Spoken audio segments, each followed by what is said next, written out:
Hi, I'm Lauren with New Media Rights, and you're watching Lagged. We're talking today with Peer Schneider, the Senior VP of Content and Publishing at IGN. If you haven't heard of IGN, it is probably the most famous games news and reviews website on the internet. So thank you for talking with us, Peer. Thanks for having me. While we may know your name and your website, what is it that you do as the Senior VP of Content and Publishing at IGN? So I joined IGN 15 years ago, co-founded the current company as it stands when it was spun out of a print publishing company. And so at the time I joined as, to basically write editorial content and, evolve the site. And over time have taken on more responsibilities, including marketing, product management, so creating the actual websites and experiences, apps, all that, as well as overseeing content direction. So that's editorial content, written content, social, as well as video. Okay, well, you haven't always been the man behind the curtain. You've certainly done your time in the trenches with N64.com. How do you think the vision of the site has changed since you joined? It's so different. I just looked at a press release that our former parent company put out, more than a decade ago, and it was celebrating the success of getting an average of 85,000 visitors, per day. And it's like, we passed 1 million visitors half a decade ago, on a daily basis. So it's kind of crazy looking back at how tiny we were, but how proud we were of the few people we had.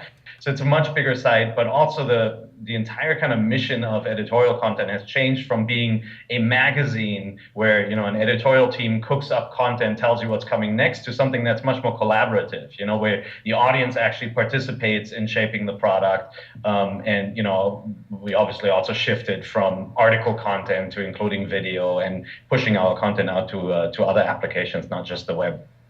Well, and you have a background in journalism. You got your, was it master's at Berkeley? I went to the grad school of journalism at Berkeley. Sorry. I don't know where I was going with that one. Sorry. Breaking down. character. Do you want to know if it prepared me for my job? Yes. You know what?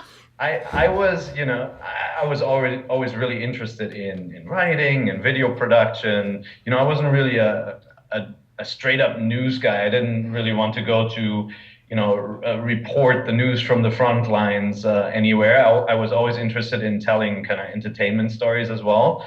And I'd say grad school prepped me for a couple of things. The basic flow of a newsroom, right? How to organize copy flow. It prepped me for fact checking, for sourcing, for ethics, and certainly also for the back then very modern linear editing tools and all that, and shooting a camera. They were about the size of a car back in those days. So I learned all that. But it didn't really prepare me for what was going to happen to the web and what was going to happen to journalism on the web. We realized the moment that we published our content out on the web, there was such a huge audience and such a vocal audience that the whole game changed. You had to really adjust to what your readers felt. You had to really listen to your audience, but you also had to pay attention to all these tools like SEO.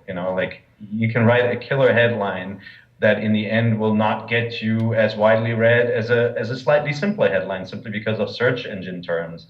It was all about having a good background of what to do, and then completely relearning everything.